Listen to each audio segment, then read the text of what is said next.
बदायूं में double murder case के बाद पूरे इलाके में तनाव के हालात हैं। बदायूं से ही हमारे साथ पुनीत शर्मा ग्राउंड जीरो से जुड़ रहे हैं। पुनीत, आपकी रिपोर्ट हमने देखी, विचलित कर देने वाली ये तस्वीरें सामने आई। इस बदायूं की बात करें तो वहां पर किस तरीके के हालात हैं और आरोपियों को लेकर क्या जानकारी है? चूंकि एक को तो इनकाउंटर में ढेर कर दिया गया है, लेकिन जावेद का क्या पता चल पाया?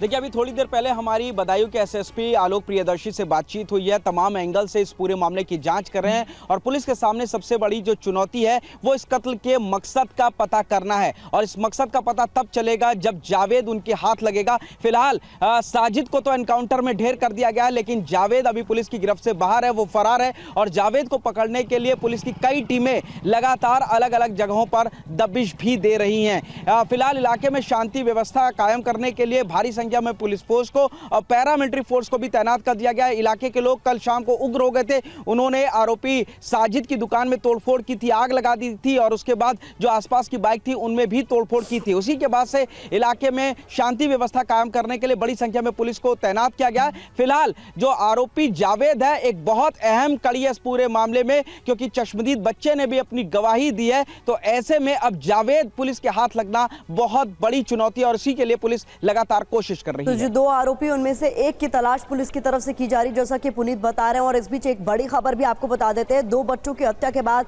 इलाके में तनाव का माहौल देखा गया। पुलिस ने ऐसे में फ्लैग मार्च किया है। बड़ी खबर आपको बता दें, पुलिस के आला अधिकारी भी मौके पर मौजूद है। हालात और ज्यादा तनावपूर्ण न बने, इसको सुनिश्चित करने के लिए पुलिस की ओर से फ्लैग मार्च किया गया है और आला अधिकारियों की भी तैनाती मौके पर नजर आ रही है। तो बदायूं में डबल मर्डर के बाद से तनावपूर्ण स्थिति है और जो 2 आरोपी उनमें से एक को तो पुलिस ने एनकाउंटर में ढेर कर दिया, लेकिन एक की तलाश लगातार की जा रही है। एक बड़ी घटना बदायूं जिले में कि किस तरीके से मंगलवार की शाम को जो साजिद था वो पहुंचता है और उसके बाद दोनों मासूम छोटे बच्चों की हत्या करता है और जो उनका तीसरा छोटा भाई था उनसे बात करते हैं। सर, ये बताइए कि अभी की इन्वेस्टिगेशन में क्या निकला है? अभी तक की इन्वेस्टिगेशन जो है वो एफआईआर के हिसाब से और हम लोग की जांच पड़ताल के हिसाब से बात यही निकल के आई है कि कल साजिद 7:30 बजे इनके घर पे आया था और आने के तुरंत बाद वो छत पे चला गया। उसके दिमाग में कोई बात रही होगी, जाते ही उसने बच्चों पे आक्रमण किया। 2 बच्चों की वहाँ पे उसने हत्या कारित कर दी और तीसरे बच्चे पे अटैक किया, वहाँ से भाग गया और नीचे उतर के जब वो भागा तो पब्लिक ने उसको पकड़ने का प्रयास किया, लेकिन पब्लिक से छूट के भाग गया वो। जब पुलिस को सूचना मिली, पुलिस ने मौके पे पहुंच करके स्थिति को संभाला और फिर चूंकि वो भाग गया था तो उसकी तलाश में भी टीमों को लगाया गया। थोड़ी देर के बाद ये पता चला कि शेखुपुर के जंगल में ब्लड स्टेन्ड कपड़े पहने हुए कोई आदमी वहां से भागने की कोशिश कर रहा है। पुलिस ने मौके पे पहुंच करके उसको जब रोकने का प्रयास किया तो उसने तो बदायूं की घटना पर पुलिस का क्या कहना है ये आपने सुना, लेकिन आपको बता दें इसको लेकर अब सियासत भी तेज हो गई है। बीजेपी दंगा कराकर चुनाव जीतना चाहती है। समाजवादी पार्टी की ओर से ये आरोप लगाए गए हैं। ऐसी घटनाओं को खुद अंजाम दिलवा रही है बीजेपी, कहना समाजवादी पार्टी का। धार्मिक विवाद ही बीजेपी का आखिरी हथियार है। तो समाजवादी पार्टी की ओर से बदायूं में जो डबल मर्डर हुआ है उसको लेकर बीजेपी को कटघरे में खड़े करने की कोशिश की गई है, ये कहते हुए कि कुछ इस तरीके की घटनाओं को खुद अंजाम दिलवाया जा रहा है बीजेपी की ओर से, क्योंकि धार्मिक विवाद ही बीजेपी का आखिरी हथियार है। तो आपको सुनाते हैं कि समाजवादी पार्टी के प्रवक्ता आशुतोष वर्मा और बीजेपी प्रवक्ता राकेश त्रिपाठी का इस पूरे मामले को लेकर क्या कुछ कहना। बार बार योगी आदित्यनाथ जी के ये दावे बेकार हुए जा रहे हैं और फेल साबित हो रहे हैं कि उत्तर प्रदेश से अपराधी भाग गए हैं। अगर उत्तर प्रदेश से अपराधी भाग गए हैं तो 5 कालिदास मार्ग के पास भी गोलियां चलती हैं जहां पे मुख्यमंत्री रहते हैं और बदायूं जैसे जघन्य अपराध भी होता है। मुझे लगता है कि भारतीय जनता पार्टी और केंद्र नेतृत्व को कम से कम उत्तर प्रदेश में ध्यान देना चाहिए कि इस प्रकार के जघन्य अपराध मुख्यमंत्री के बार बार कहने के बावजूद भी हो रहे हैं। ये कानून व्यवस्था में बड़ा सवाल है। बदायूं की घटना हैरान करने वाली है, रोंगटे खड़े कर देने वाली है, बहुत दुख उत्पन्न करने वाली है।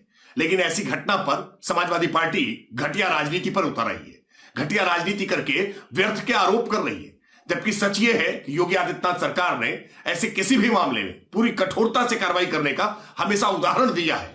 इस मामले में भी एनकाउंटर करके अपराधी को मार गिराया है। अगर सत्ता सपा की होती तो समाजवादी पार्टी की सत्ता में ऐसे अपराधियों को सत्ता का संरक्षण होता। इधर बदायूं की घटना पर कांग्रेस ने भी मोर्चा खोल दिया है। बदायूं बर्बरता को लेकर कांग्रेस का जोरदार हमला। यूपी में कानून का राज नहीं, जंगल राज है, ये कहा गया है। यूपी में अब मासूम भी सुरक्षित नहीं है। यूपी में क्राइम राज या राम राज, ये तमाम तरह के सवाल कांग्रेस की ओर से पूछे गए। योगी सरकार को इस्तीफा दे देना चाहिए।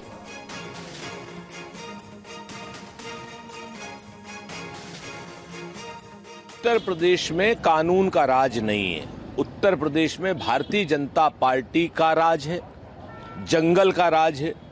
इसलिए हर अपराधी अपने मन की कर रहा है और पुलिस भी अपने मन की कर रही है। जंगल राज की पराकाष्ठा है। छोटे छोटे बच्चों की गला रेत करके हत्या कर दी जाती है।